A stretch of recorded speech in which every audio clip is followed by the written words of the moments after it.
Thank you. Thank you very much. It's a great pleasure to be with you and with all of your colleagues and guests at this VS Symposium in China. I wish I could be there in person, but at least the Zoom gives us an opportunity to exchange views. And you mentioned the invisible heart of market, and the title of your symposium, or at least the headline, is Paradigm Shift. And I see three major forces today, Sam, shifting our world. The first is the force of a change in values. We see young people across the world refusing to buy the products of companies that are creating harm, whether it's environmental harm or social harm. And they don't want to work for these companies either. And they have influenced over the past decade or two a much wider population to do the same thing. This has become noticed by investors. And we see today massive flows to environmental, social, and governance investing, or socially responsible investing, as it's sometimes also known. We see $40 trillion or more going to achieve impact as well as profit. These flows of capital are coming through financial markets.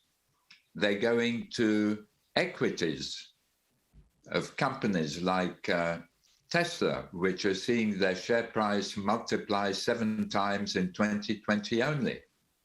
They're moving away from companies like ExxonMobil, which saw its share price reduced by 2/3 over the last 3 years. We're seeing capital going through the bond markets.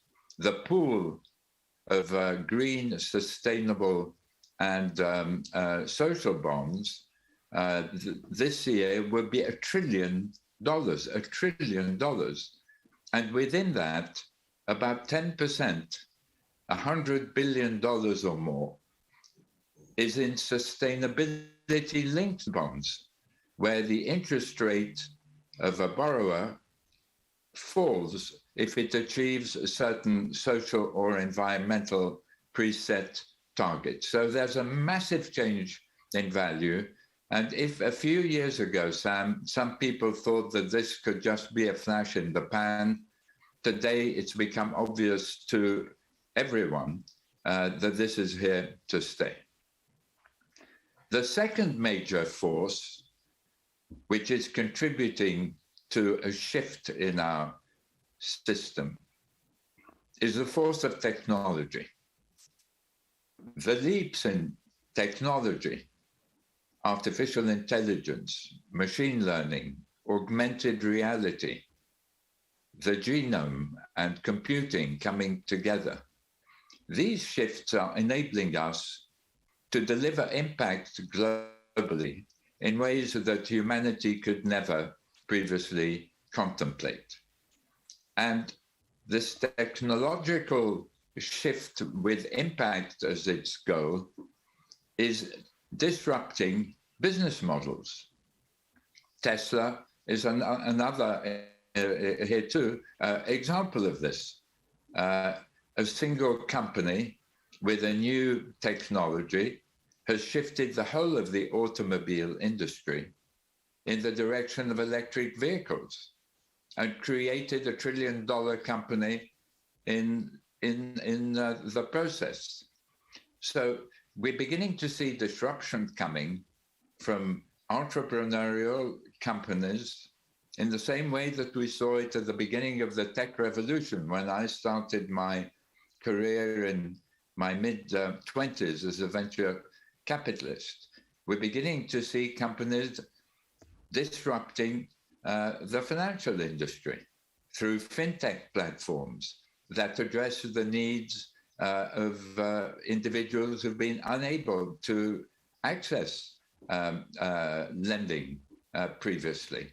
We see it in education, where remote education now makes it possible to implement business models where a student pays for the education after graduation and getting into a job. So the second force is this revolution, once again, in business models to achieve profit and impact.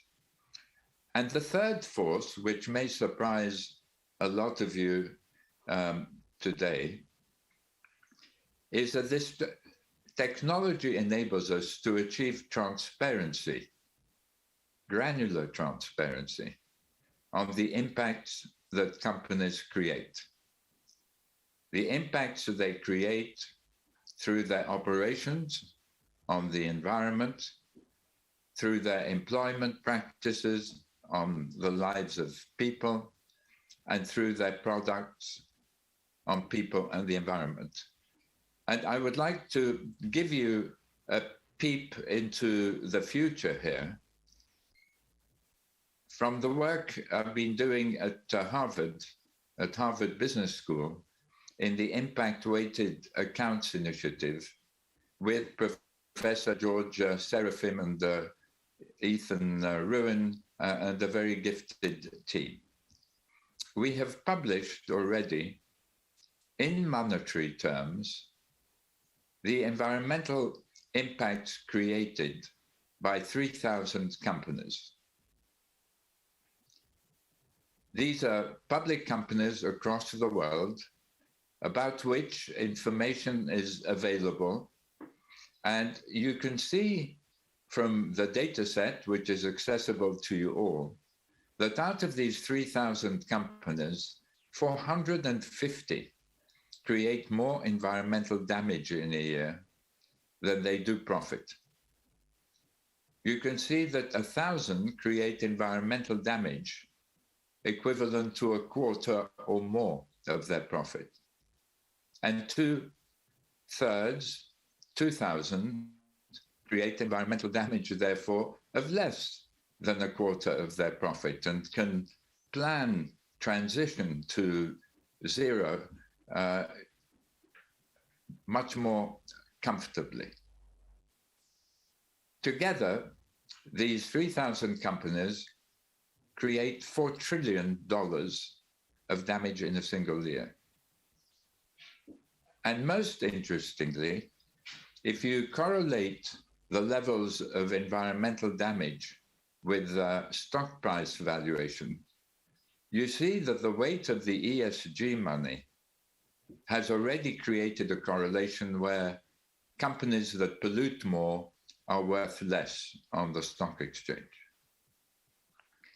So the shift that transparency on impact is going to bring is going to be considerable, particularly since it isn't just going to focus on environmental impacts.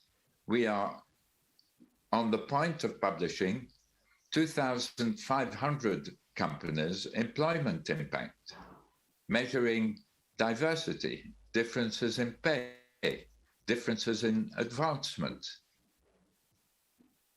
And later on this year, we will publish for about 50 or 100 companies across 10 different sectors their product impacts.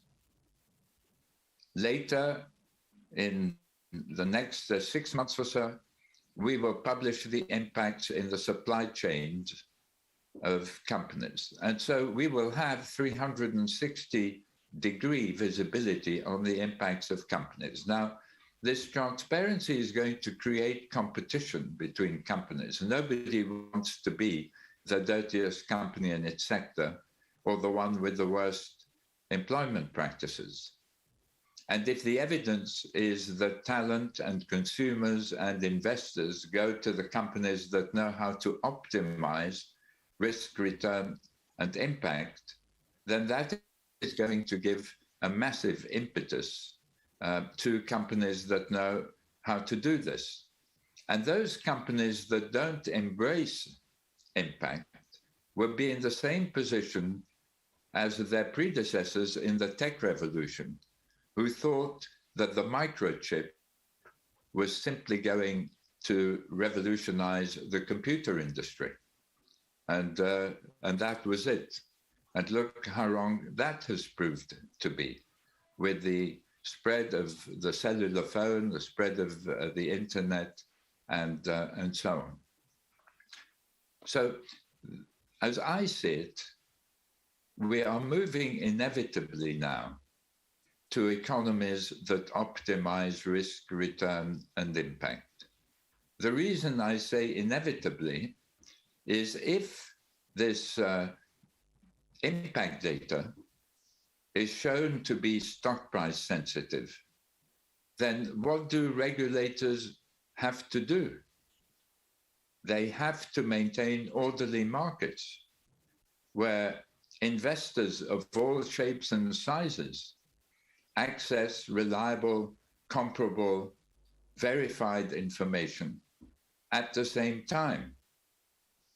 And so the process now of impact data spreading, the step that was announced at COP26 to establish the International Sustainable Standards Board to cover every country in the world aside from the United States, and I very much hope that the United States will participate in the ISSB, as the SEC is a member of its parent, the IFRS Foundation, to set standardized metrics that enable investors to rely on publication of similar figures by every company. The next step beyond that will be putting monetary valuation on impact. And I think this is going to happen a lot faster and a lot sooner than many people expect. If you want to look for a historical parallel, after the crash of 1929,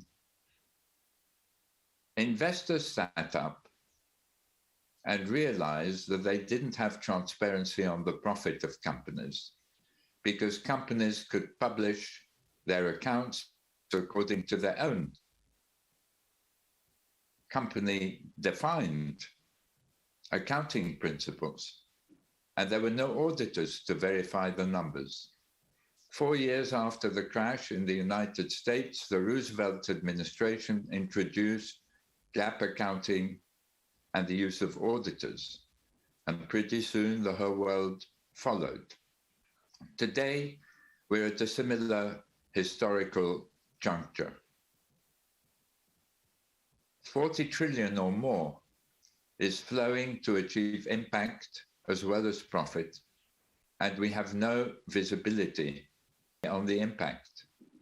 We need to achieve similar visibility on the impact that we have on the profit.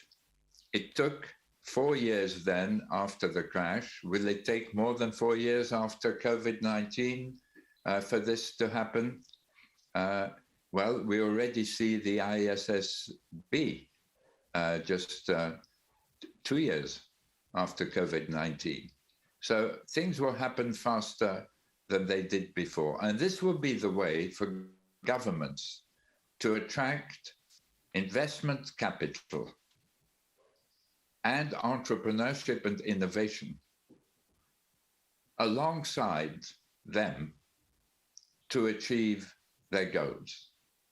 The sums of money involved are so great that governments and philanthropists alone cannot provide them.